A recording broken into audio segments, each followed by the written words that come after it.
নৈৰ বলীয়া বানে আমাৰ মথাউৰিটো ছিঙি লৈ গুচি গ'ল আৰু সেই বলীয়া বানজাকত আমাৰ সপোন, আমাৰ ভৱিষ্যত, আমাৰ সকলো আশা উটি যোৱাৰ দৰে হ'ল।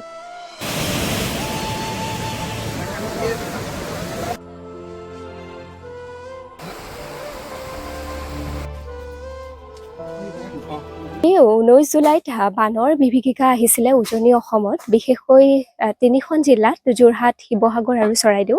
এই 3খন জিলাত বিশেষকৈ বহুকেইটা অঞ্চল বানে বিধ্বস্ত কৰি থৈ গৈছিল আৰু তিয়কৰো যি বনাই ধনতোলা যি মথাউৰি ছিঙিছিল আৰু তাৰ পিছতে এই যিসমূহ গাঁও, এই গাঁওসমূহ সম্পূৰ্ণ প্লাবিত হৈ পৰিছিল।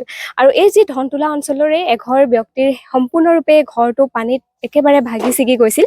আৰু আজি আমি দেখিছোঁ যে এই ঘৰটো তেওঁলোকে সেৱা ভাৰতীৰ যিসকল বিষয়ববীয়া তেওঁলোকে আহি নিৰ্মাণ কৰি দিছেহি। সেৱা ভাৰতীৰ বিষয়ববীয়াসকল তেওঁলোক ইতিমধ্যে কৰ্মত নিয়োজিত হৈ আছে। আৰু মই অকণমান প্ৰথমতে জানিবলৈ চেষ্টা কৰিম, যিহেতু তেওঁলোকৰ ঘৰখন সম্পূৰ্ণৰূপে বানত একেবাৰে বিধ্বস্ত হৈ পৰিলে।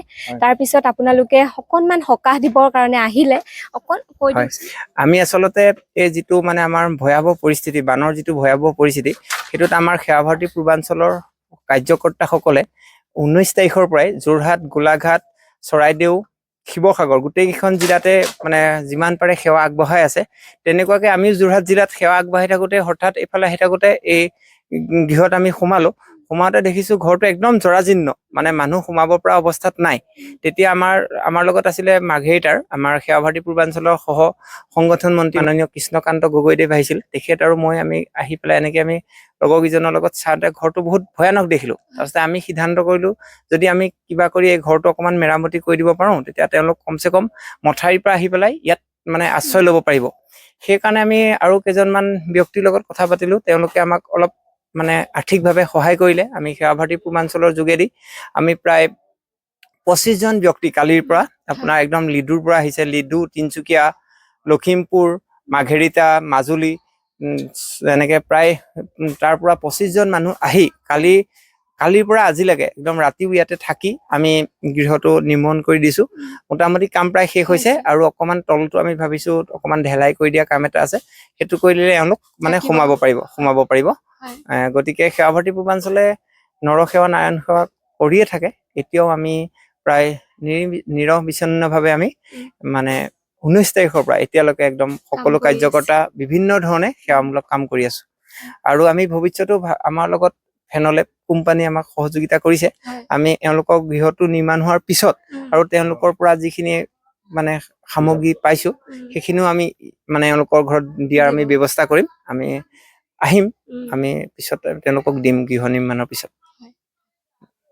হয়, ইতিমধ্যে যিখন ঘৰ সেৱা ভাৰতীৰ ফালৰ পৰা নিৰ্মাণ কৰি আছে আৰু বানে বিধ্বস্ত কৰি থৈ গৈছিলে, তেওঁলোকৰ পৰাও মই অকণমান জানিম, যিহেতু তোমালোকৰ যি এবাৰ বানে অতিকৈ ক্ষতিগ্ৰস্ত কৰি থৈ গ'ল।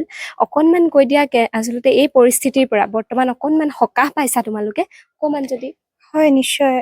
আচলতে এক বিভীষিকা। 20 দিনমানৰ আগতে জাঁজি নৈৰ বলীয়া বানে আমাৰ মথাউৰিটো ছিঙি লৈ গুচি গ'ল আৰু সেই বলীয়া বানজাকত আমাৰ সপোন, আমাৰ ভৱিষ্যত, আমাৰ সকলো আশা উটি যোৱাৰ দৰে হ'ল। আৰু সেইখিনি সময়তে মানে উশাহ ল'বৰ বাবে, শান্তি বিচাৰিবৰ বাবে, নিজৰ ভৱিষ্যতটো সুৰক্ষিত কৰিবৰ বাবে বহুকেইখন এনেকুৱা হাতৰ সহায় বিচাৰিছিলোঁ, যিকেইখন হাতৰ পৰা আমি বিচ্ছিন্নতাৰ বাহিৰে একো নাপালোঁ। সকলোৱে আহে, ঘৰটো চাই। ঘৰটোৰ পৰিস্থিতিটো এনেকুৱা আছিল যে আমি যদি সোমাওঁ আৰু এজাক বতাহ আহে, আমাৰ ঘৰটো খহি পৰিব আৰু আমাৰ শেষ আশ্ৰয় চিতাখনৰ বাহিৰে হয়তো একোৱেই নহ'ব। তেনেকুৱা এক অৱস্থাত বহুকেইখন হাতৰ পৰা সহায় বিচাৰিছিলোঁ আৰু সেই হাতকেইখনে বিচ্ছিন্নতাৰ বাহিৰে আমাক একো নিদিলে। আশাহীন হৈ হতাশাগ্ৰস্তত ভুগি চকু পানীৰ বাহিৰে শেষ আশ্ৰয় আৰু একোৱেই নাছিলে। সদায় ৰাতিপুৱা ঘৰটোলৈ চাওঁ, কান্দোঁ, চিন্তা কৰোঁ, তেনেকেই জীৱনটো পাৰ হৈছিলে। আৰু সেইকণ সময়তে আচলতে মৃত্যুৰ মুখৰ পৰা যেনেদৰে মৃত সঞ্জীৱনী দি মানুহক ঘূৰাই আনে, আমাৰ পৰিয়ালটোকো তেনেকৈ মৃত সঞ্জীৱনী দি ঘূৰাই আনিলে এটা দলে। আৰু সেই দলটোৱে হৈছে ৰাষ্ট্ৰীয় সেৱা ভাৰতী দল, ৰাষ্ট্ৰীয় সেৱা ভাৰতী পূৰ্বাঞ্চলৰ এটি দল। আৰু সেই দলটিৰ নেতৃত্ব দিছিলে মোৰ অতিকৈ মৰমৰ দাদা বুলিয়ে ক'ম, কাৰণ নিজৰ ভগ্নীক উদ্ধাৰ কৰিছে তেওঁ। গতিকে মোৰ অতিকৈ মৰমৰ দাদা অবিনাশ দা আৰু কৃষ্ণকান্ত গগৈ ডাঙৰীয়া দেৱে আৰু তেওঁলোকৰ নেতৃত্বতে এটি দলে আহি আমাৰ ঘৰটো নতুনকৈ সজাই তুলিলে। এই যে ঘৰটো সজাই তুলিছে, এয়া কেৱল ঘৰটো সজোৱা নাই, আমাৰ আশাবোৰ নতুনকৈ সজাই তুলিছে, আমাৰ ভৱিষ্যতটো নতুনকৈ সজাই তুলিছে, মজবুতকৈ সজাই তুলিছে। গতিকে মই হয়তো মোৰ শেষ উশাহ পৰ্যন্ত মই তেওঁলোকৰ ওচৰত ঋণী হৈ থাকিম। মই তেওঁলোকক এতিয়া মোৰ কৃতজ্ঞতা আৰু ধন্যবাদৰ বাহিৰে, এই দুটা শব্দৰ বাহিৰে মোৰ তেওঁলোকক দিবলৈ একোৱেই নাই। গতিকে মই চিৰ কৃতজ্ঞ আৰু চিৰ ঋণী তেওঁলোকৰ ওচৰত।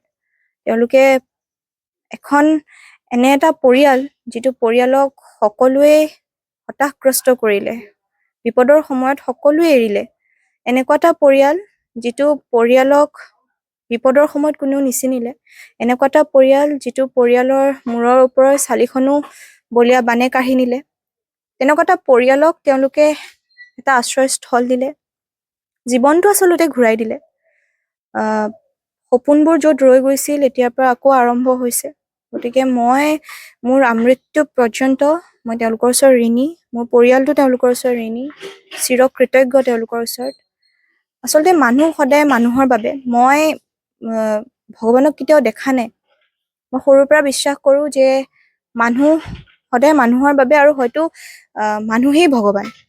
কিন্তু সেই কথাখিনি মই উপলব্ধি কৰিব পৰা নাছিলোঁ, কাৰণ তেনেকুৱা এটা পৰিস্থিতিও অহা নাছিল দিয়কচোন। গতিকে সেই কথাখিনি মই কেৱল বিশ্বাস কৰিছিলোঁ। কিন্তু যেতিয়া এই ঘটনাটো হৈ গ'ল, আশ্ৰয়বিহীন শিৰোনামেৰে আমি পৰিচিত হ'লোঁ, তেতিয়া মই বিশ্বাস কৰিলোঁ যে মানুহ সদায় মানুহৰ বাবে। মোৰ ওচৰত যেতিয়া ভগৱান নাছিল, তেতিয়া এওঁলোক আহিছিল আমাৰ পৰিয়ালটোৰ কাষলৈ। গতিকে এওঁলোকেই ভগৱান মোৰ বাবে। সেয়াই।